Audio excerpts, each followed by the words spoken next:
আসসালামু আলাইকুম বন্ধুরা, পপিস রেসিপির পক্ষ থেকে জানাচ্ছি আপনাদের সকলকে আন্তরিক শুভেচ্ছা। আশা করছি আপনারা সকলে ভালো আছেন। আমিও আল্লাহর অশেষ রহমতে আমার পরিবারের সকলকে নিয়ে অনেক ভালো আছি, আলহামদুলিল্লাহ। বন্ধুরা, বরাবরের মতো আজকে একটি নতুন ভিডিও নিয়ে হাজির হয়ে গেলাম। হ্যাঁ বন্ধুরা, আজকে আমি আমার ছাদ বাগানে চলে এসেছি। দেখুন আমার ছাদ বাগানে মাশাআল্লাহ কী পরিমাণ পুঁইশাক হয়েছে। শুধুমাত্র আপনাদের সাথে শেয়ার করার জন্য বন্ধুরা আমি এই শাকগুলিকে কাটি নাই। চিন্তা করেছি যে আমার বন্ধুদের সাথে শেয়ার করব, তারপর এই শাকটা কাটবো, এই শাকের একটা রেসিপি তৈরি করব। চলুন তাহলে শাকগুলিকে আজকে কেটে নিই। দেখুন বন্ধুরা, মাশাআল্লাহ শাকগুলি কতটা তাজা।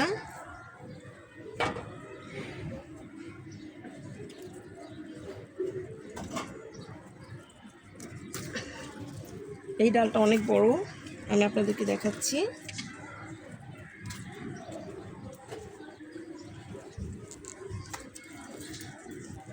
দেখুন বন্ধুরা, এই ডালটা অনেক বড়।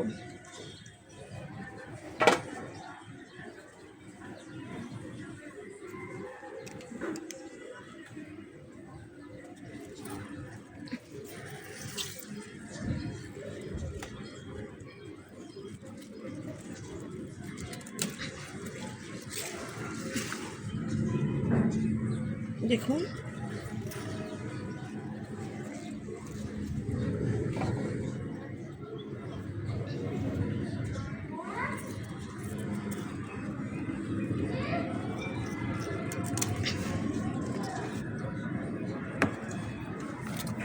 মাশাআল্লাহ, দেখুন এখানে অনেকগুলি শাক হয়েছে বন্ধুরা। আমি শাকগুলি সবগুলিকে কেটে নেব।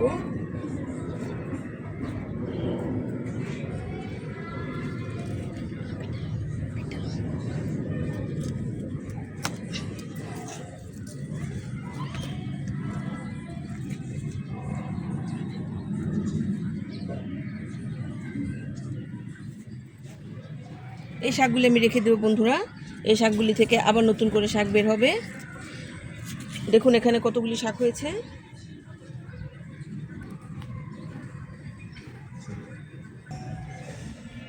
দেখুন বন্ধুরা, এখানে কতগুলি শাক হয়েছে, আর শাকগুলি কিন্তু ফ্রেশ, কোনো সার ছাড়া। দেখুন কি সুন্দর শাকগুলি। আজকে আপনাদেরকে এই পুঁই শাক দিয়ে একটা রেসিপি করে দেখাবো। চলুন তাহলে শাকগুলি কেটে নিচ্ছি।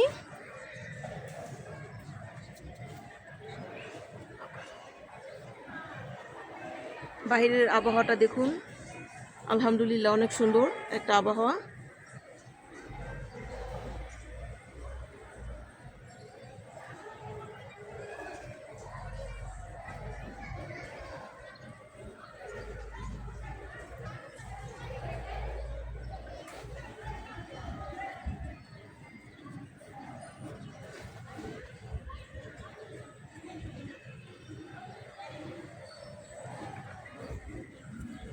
বন্ধুরা, আজ তাহলে এই পুঁইশাক দিয়ে আপনাদেরকে রেসিপি করে দেখাবো। আজকে আমি ইলিশ মাছের মাথা দিয়ে বন্ধুরা পুঁইশাকের ঘন্ট রান্না করব। কার কার পছন্দ অবশ্যই কিন্তু কমেন্ট করে জানাবেন। চলুন তাহলে শাকগুলিকে কেটে বেছে ধুয়ে নিচ্ছি। দেখুন বন্ধুরা, শাকটাকে আমি কেটে ভালো করে ধুয়ে নিয়েছি। যেহেতু ছাদের শাক বেশি একটা ময়লা নেই, তাও আমি পরিষ্কার করে ধুয়ে নিয়েছি। আর এখানে আমি নিয়ে নিয়েছি বন্ধুরা ইলিশ মাছের মাথা। মাছগুলি একটু ছোট ছোট, কেউ কোনো বাজে মন্তব্য করবেন না বন্ধুরা। যেহেতু ইলিশ মাছ ছোট হোক আর বড় হোক, গ্রাম তো একই। চলুন তাহলে মূল রান্নাতে চলে যাই। দেখুন বন্ধুরা, এখানে আমি একটি ননস্টিকের প্যান বসিয়ে দিয়েছি। প্যানে আমি পর্যাপ্ত পরিমাণ তেল দিয়ে দিয়েছি। বন্ধুরা, তেলটাতে আমি কিছুটা মাছ ভেজে নিয়েছিলাম, সেই জন্য তেলটা একটু লাল লাল। দেখুন পেঁয়াজটাকে একটু ভাজা ভাজা করে নেব।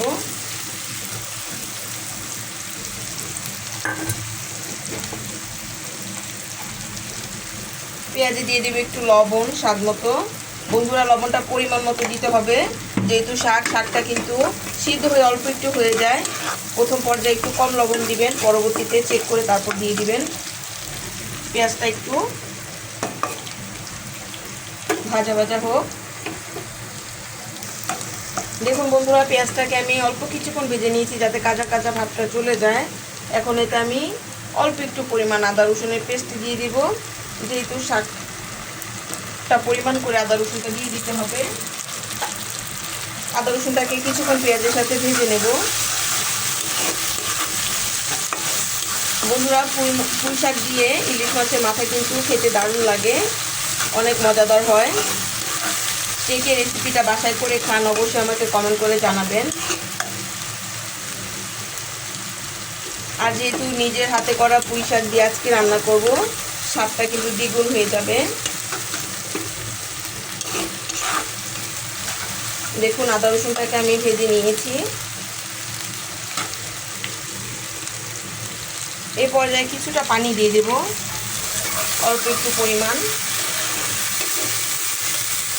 শুকনো মশলাটা যাতে পুড়ে না যায়।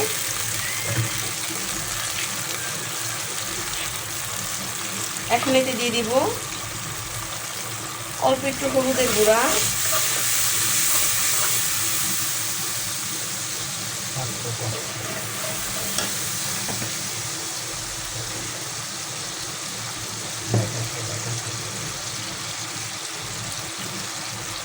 আর দিয়ে দিব মরিচের গুঁড়া। বন্ধুরা, ঝালটা আপনারা আপনাদের পছন্দ মতো দিয়ে দিবেন। এ পর্যায়ে কিছুক্ষণ আমি মশলাটাকে কষিয়ে নেব। বেশি একটা সময় লাগে না পুঁই শাক রান্না করতে বন্ধুরা, খুব তাড়াতাড়ি হয়ে যায়। দেখুন, মশলাটাকে আমি কিছুক্ষণ কষিয়ে নিচ্ছি। দেখুন, মশলাটাকে খুব ভালো করে কষিয়ে নিয়েছি। এই পর্যায়ে আমি মাছের মাথাগুলি দিয়ে দিব। মাছের মাথাগুলি দিয়েও কষিয়ে নেব।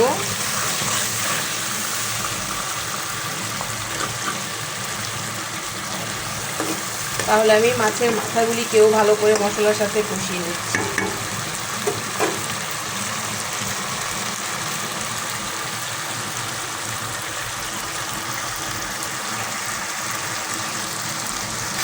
মাছের মাথাগুলিকে আমি ভালো করে কষিয়ে নিয়েছি।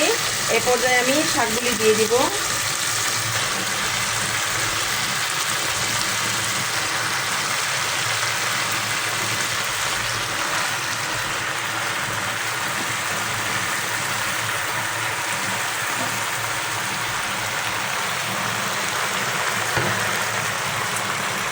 আর দিয়ে দেবো বন্ধুরা, এখানে কাঁচামরিচ আমি নিয়ে নিয়েছি।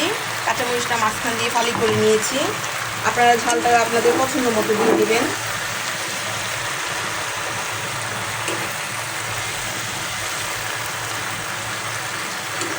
এখন মশলার সাথে ভালো করে শাকটাকে আমি আলতো হাতে মিশিয়ে দিচ্ছি।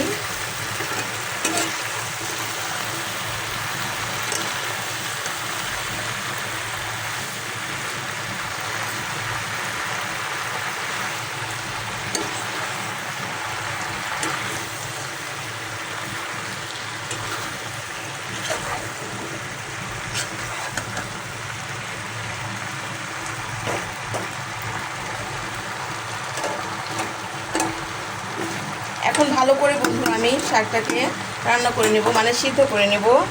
এই মাথাগুলির সাথে একসাথে ভালো করে আমি সিদ্ধ করে নেব। তাহলে ফিরে আসছি শাকটা একটু সিদ্ধ হওয়ার পর।